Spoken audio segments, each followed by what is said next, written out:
So I'm very happy to be here, and I'm sorry I can't speak to you in Spanish. I should also apologize for the fact I'm a computer scientist rather than a philosopher or a... Okay. This is... Okay, so let's get on with it then. So my talk today is about the locality as common ground with the data city.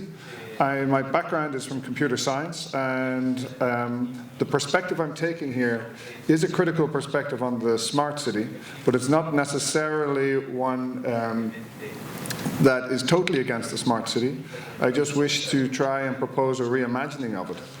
Certainly, smart city technology can have a beneficial effect on people's lives. The problem is if it is implemented in a manner that is too top-down or authoritarian, it can exclude and marginalize people. So the perspective I'm trying to take here is to analyze some of the discourse around the smart city that is mobilized to put forward a particular perspective on how this technology should be developed, and then to imagine certain perspectives that we can take from a communication perspective to try and improve the relationship between a citizen and the smart city. And this is where the connection with locality comes from. I've had a very rewarding week here in Guayaquil talking with people and trying to come to an understanding of this concept of locality. And one aspect that's come through to me from talking to Paolo and Sarah is the notion of locality as an openness to communication. And I think if we can bring that notion of locality, this openness to communication, into the center of a smart city design or the data city, where that openness to communication is a communication channel, a two-way communication channel between the citizen and the city administrators, we can improve the processes that are being implemented as part of the smart city design. So the structure of my talk is, first I'll have a brief perspective on the city and the development and evolution of the smart city. And then there are two main contributions I'd like to make in the talk. Both of these are going to be built on Shannon's concept of entropy and use Shannon's concept of... go ahead. Both of these are going to use Shannon's concept of entropy to reveal aspects of the discourse around the smart city. The first aspect I'd really like to look at is a word called optimization. Optimization is often mobilized in discourses around smart cities to argue for this technology's development. And what I'd really like to emphasize here is that an optimization is always a trade-off. Any optimization amplifies some aspects and marginalizes other aspects. If you optimize for one outcome, you marginalize another outcome. So the concept of optimization in and of itself does not have an intrinsic good to it. And when we understand that, then we need to think about there's a series of questions that come through. So for example, in a discourse on smart cities, if there's an argument for a particular optimization, we need to think about questions such as who chooses what to optimize, who benefits, and who is marginalized by that optimization. Another aspect that I want to talk about then is that, which is related to optimization, is the fact that smart city infrastructure does enable surveillance. And this can turn a smart city into a panopticon. The relationship between optimization and surveillance is, on one hand, entropy again. Entropy can reveal the amount of surveillance there, the accuracy of the surveillance that can be carried out, given current models and current data. But also the fact that any trade-off is based on the accuracy and the cost-benefit analysis associated with the trade-off is based on the information you have in relation to that trade-off. So there was a drive then within smart city discourse to collect more data, more information, in order to, as they might put it, optimize the optimizations. So, but this drive also then has serious implications for civil liberties and can turn us into inmates within a panopticon. Finally, I'll return to the concept of a reimagining of the smart city and the idea of bringing locality as a basis for communication into the core of that. From that, I'm going to draw on some concepts that have been developed in communication theory in relation to human-human, face-to-face dialogue. Concepts such as grounding, the notion that as a group, when we have a discourse, we have a collaborative effort where we as a group work together to develop a mutual understanding. And an utterance within a discourse is not considered part of the mutual knowledge unless it has been grounded or acknowledged as understood by the other participants.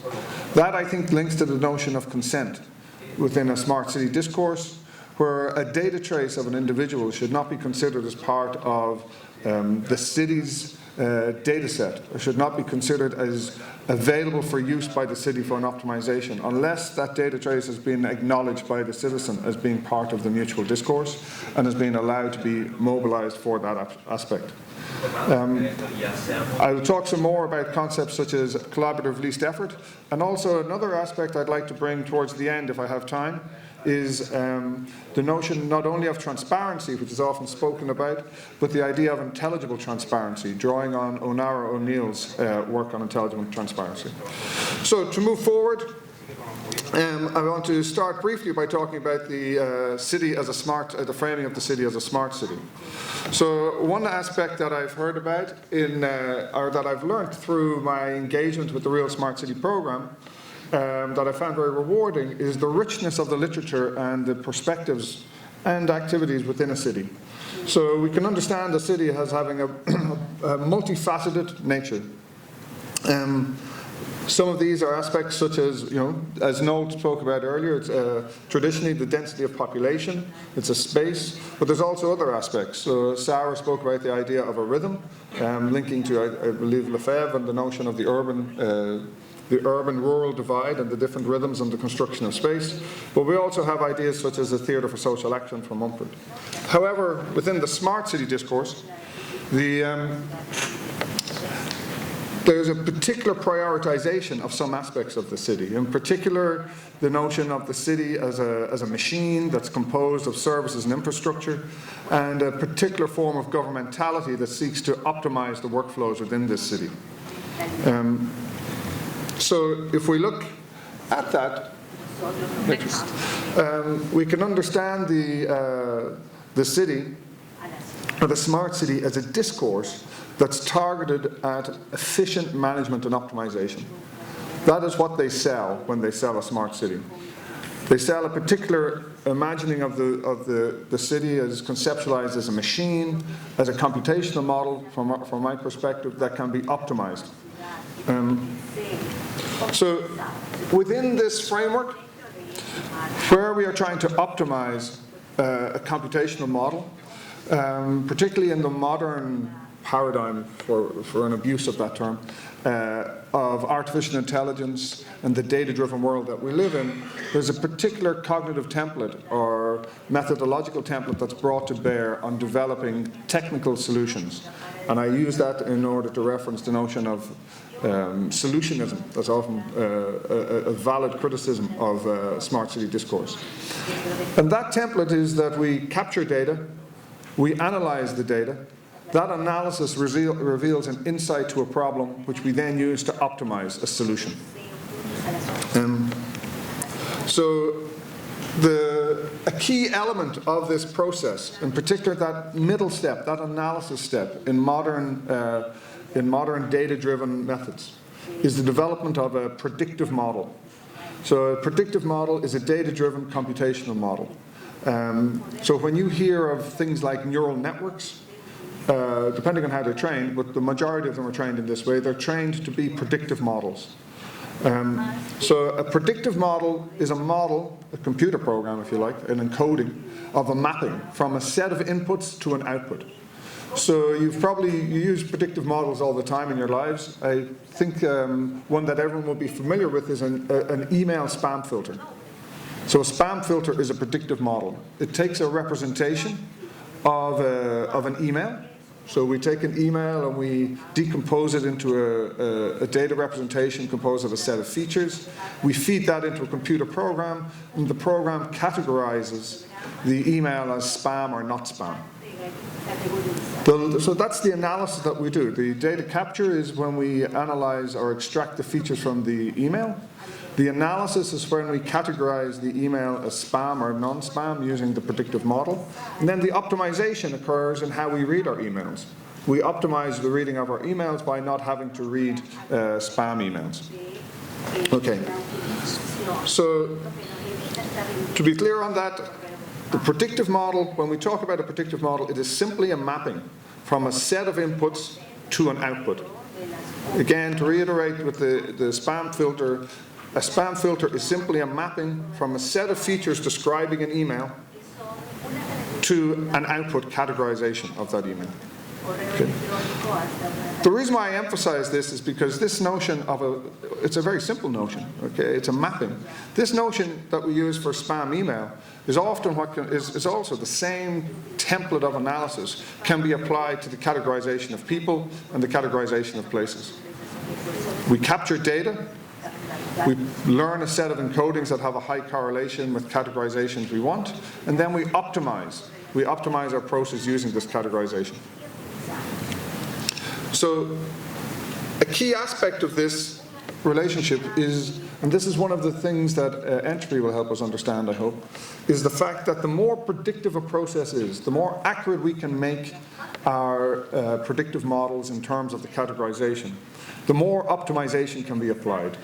To stay with the email example, the more predictive the process, and you can imagine this in an abstract sense, imagine the generation of emails as a process. There is some process, some distribution in the background where all the emails in the world are sampled from it. And within that process, there's a certain propensity to generate spam emails, and there's a certain propensity to generate ham emails or good emails. The more predictive that process is, the better our spam filters can be, and the more we can optimize our reading of emails. So in the general case, the more predictive a process is, the more optimization can be applied to it. So this notion is at the core of Claude Shannon's model of entropy. And I emphasize here Claude Shannon's model of entropy because there are different perspectives on entropy, and we're having useful distinctions here. I would distinguish here between thermodynamic entropy and information entropy here. So Shannon was a telecommunications engineer working in Bell Labs, and his focus was on optimizing encoding schemes. And when he talks about information, he deliberately excludes the notion of meaning. He's talking about information in terms of enabling us to optimize and optimizing encoding schemes. So, to give you an idea, let's go ahead. And one more. Okay, here we go.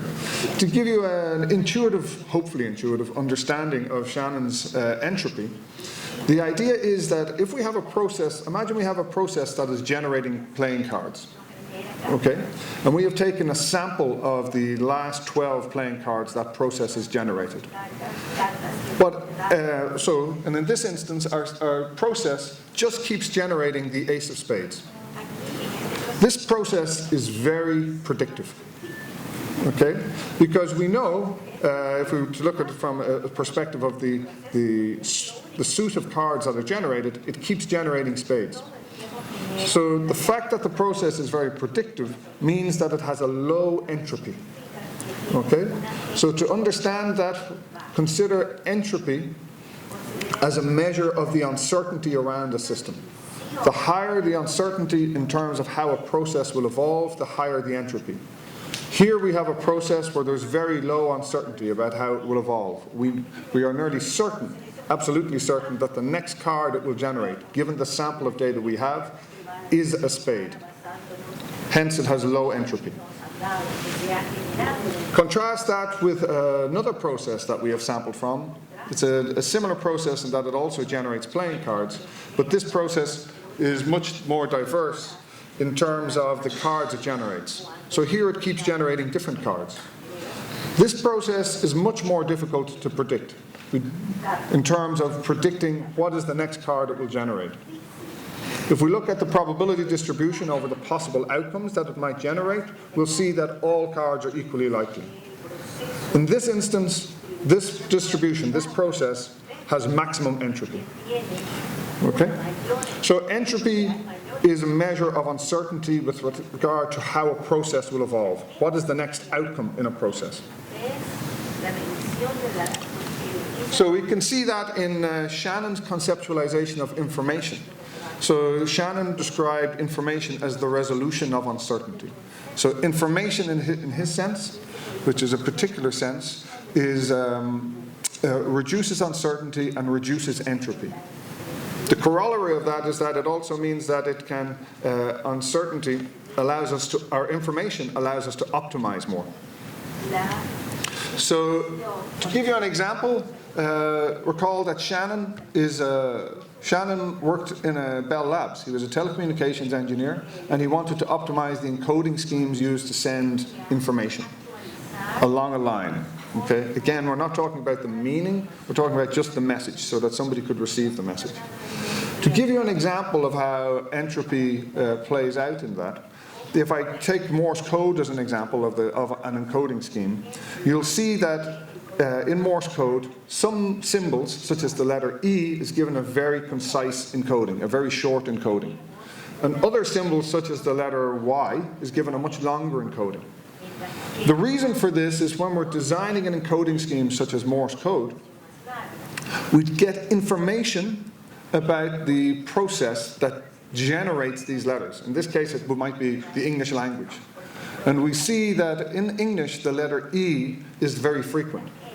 So if we want to optimize the sending of messages or the encoding of messages, where we're optimizing with respect to the average length of a message that we must send, counted in bits, what we can do is we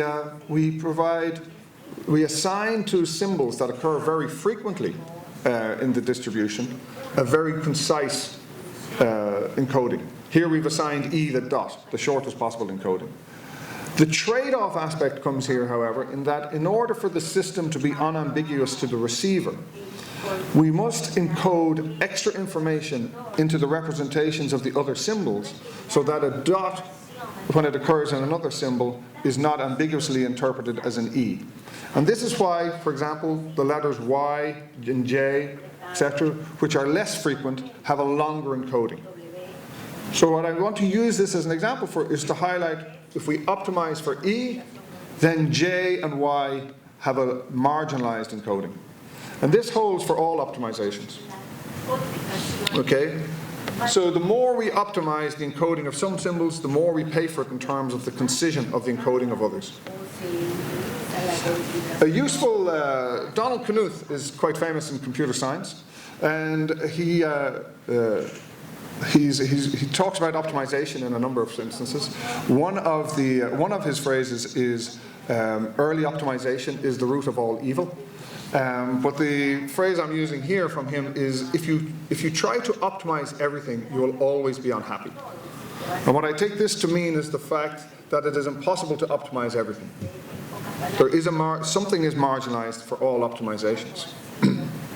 Okay. So understood in this way, we can think of a smart city optimization and the creative or unexpected act of citizens as being in opposition. The reason for this is that a smart city administrator who wishes to optimize wants the city to be as predictable as possible. The more predictable the city is, the more they can optimize its efficiencies and flows. However, we as citizens wish to be able to explore a city and to live a city and not to be standardized. We wish to be able to have creative acts within a city. We wish to be unpredictable. And this is why optimization and creativity are at loggerheads, to use an idiom. So, for example, consider the flaneur who wishes to explore and investigate the city, to have experiences within the city. In a highly optimized with a city with a highly optimized transport system, which is optimized to channel large numbers of people into the same locations each day, the flaneur has to proactively fight against this channeling and funneling effect in order to have their exploration of the less visited areas of the city. To draw on Jean-Paul Sartre, and to be a little playful, so Sartre spoke in his play No Exit. There's the phrase, hell is other people. Here he's speaking to, I had a useful discussion with Paolo about this. So again, my computer science understanding of this is that he's speaking to the freedoms of different people and how they abut or are in conflict. So using that as a template to frame the discussion or the opposition between the smart city and the citizen, if we take the smart city administrator's perspective, we can modify this to be hell is other people's unpredictability. Okay? And then if we turn to the perspective of the citizen, we can see that hell is other people's optimizations. Okay? So this, I think, frames the challenge that we have within a smart city discourse. So, understood in this way, optimization, which is a trade-off, is a subjective prioritization of values. And if that subjective prioritization of values is allowed to be taken to an extreme, it can become a proxy for top-down authoritarian governance. Okay? So some of the questions we need to think about whenever somebody argues for a particular solution based on it being an optimal outcome. Who decides what to optimize? Who benefits from the optimization? Who is marginalized from the optimization? And how do we as citizens opt out of or into an optimization? Okay.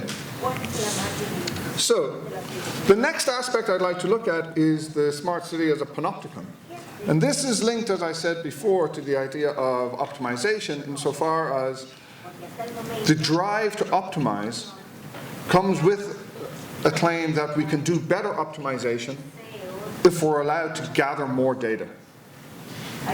So this concept where we spoke about earlier, this template for the development of technical solutions, data-driven solutions of data capture, analysis, and optimization with predictive models as a particular form of analysis. Okay?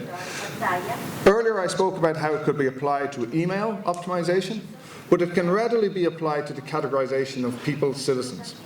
In fact, and I pick up on the term that Sarah used earlier of desubjectification.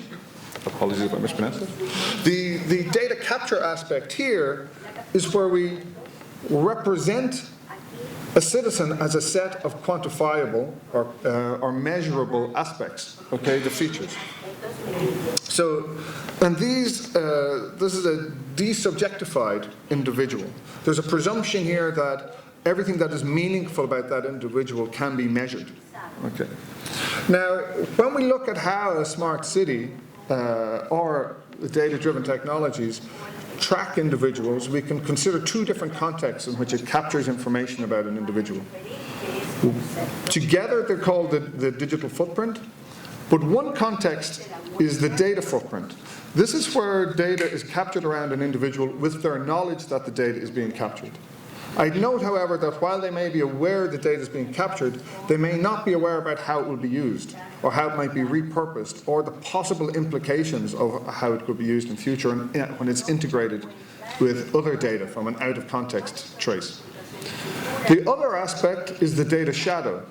This is the data that somebody can capture about you as you move through a modern urban environment or any instrumented environment without your knowledge. Okay. Together, these are the digital footprint.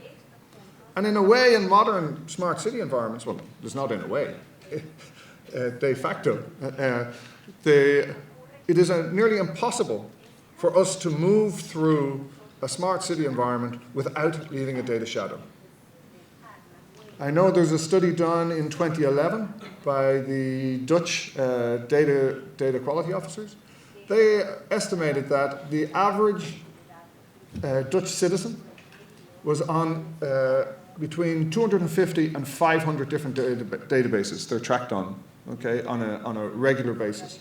And for an individual who happened to, and this is in 2009 to 2011, for an individual who happened to be socially active, that could be up to 1,000 databases. So just consider all the CCTV footage, every time you use your credit card, every time you use a public transport swipe card, every time you take money out of an ATM, every time you use a mobile phone, anytime you use the gig economy, they can track, it's possible for them to track what you eat, when you eat, and where you eat it, okay, and where you buy it from. So it's nearly impossible for you not to leave a digital footprint. So I've distinguished there between the data footprint and the data shadow. One aspect I want to highlight before I move on is the fact that even the data footprint, even the data they collect about you while you are aware that that data is being collected, is problematic because of the fact that post the collection of that data, it's quite possible for that data to be linked to other data in an out-of-context manner. A citizen may feel comfortable revealing an aspect of themselves, a particular aspect of themselves in one context. And they may feel comfortable revealing another aspect of themselves in another context. However, when those two separate data points from two different contexts are put together, that may reveal something about that citizen that they themselves were not aware of could be inferred. And in fact, there's been studies done showing how using quite unrelated data in terms of aspects of things that people have liked on Facebook, for example, it's possible to infer people's sexual orientation, political and religious views, and their use of addictive substances. In case, to put some grounding on that, what I mean by unrelated data, some of these are related to whether or not somebody liked Honda as a car manufacturer on Facebook. They're able to make predictions or inference in relation to all of these personal characteristics from that form of data. So the ethical implications of database surveillance is dependent on the predictive accuracy of the data-driven models. So I'll move ahead. Okay, I'm going to use human mobility data to reveal the level at which this accuracy is at the moment. So the question is, what is the maximum predictability of human mobility? How predictive are we when we move through a city? So we can use entropy to answer that question. So the question we're asking here is how in principle, how efficient or how accurate can a predictive model be? Entropy is a natural measure of the difficulty faced in predicting the evolution of a process. We saw that earlier when we talked about the fact when we had a car generation process that generated many different types of cards, it was much harder to predict and had a much higher entropy. Okay. So the higher the entropy over the locations a person visits, the harder they are to predict. So how do we calculate the entropy of a person's mobility? So for example, the flaneur would be very hard to predict, returning to the flaneur, because they have a high entropy over the locations they visit in a city. So how do we calculate the entropy of a person's mobility? Well, we trace them through a set of locations within a city, and we associate with each location a probability of them being there. That gives us a probability distribution, and we can then calculate an entropy over that probability distribution. Okay? So we can use entropy to calculate this upper bound on the predictability of human data. So as a computer scientist, I have to ensure there's an equation in every presentation. So this is my presentation's equation. So essentially, Fanon's inequality, okay, it's based on Shannon, and all it's telling us, I won't go into the details, is it relates the amount of information required to determine the outcome of a process, given the information available, to the probability of an error with respect to that outcome. Okay? And basically it tells us, given a data set, what is the, in principle, maximum accuracy of the data, of a model trained on that data set, and fundamentally it's about the entropy within a data set. The higher the entropy, the lower the upper bound on the model. So to give you an idea of this in terms of human mobility data, this is taken from Song et al. In 2010, a paper from Nature. These are tracks of people moving through a space based on their calls, their cell phone calls. Okay, the different locations they went to. Here are the same two individuals with the probability of each location that they went to. Okay, so this is what we would calculate the entropy over. And what they found was that we are predictive to a 93% accuracy. And more recently, with newer models, which can take more information into account, we can actually push that up a little higher. So To paraphrase Mark Twain, what this means is that our histories may not exactly repeat themselves, but they do rhyme. Okay? So, human mobility is highly regular and predictable. And that means that smart city technology can be successfully applied to a range of applications on human mobility. This is the positive story. Traffic management, for etc., can be improved with human mobility. However, it also means that not only can we use data to infer our personal characteristics, we can also track where we are. And that means that we can be continuously surveilled with using smart city infrastructure, okay? Feeding into fears around authoritarian government and turning us into inmates within a panopticon. I draw here on the idea of the panopticon because it's the fear here is that we ourselves will self-regulate for fear of surveillance. Okay, so we'll move on again. So reimagining the smart city, because I want to be as quick as possible. Don't worry, Paolo, I'll get us to coffee soon. So few slides in a few minutes.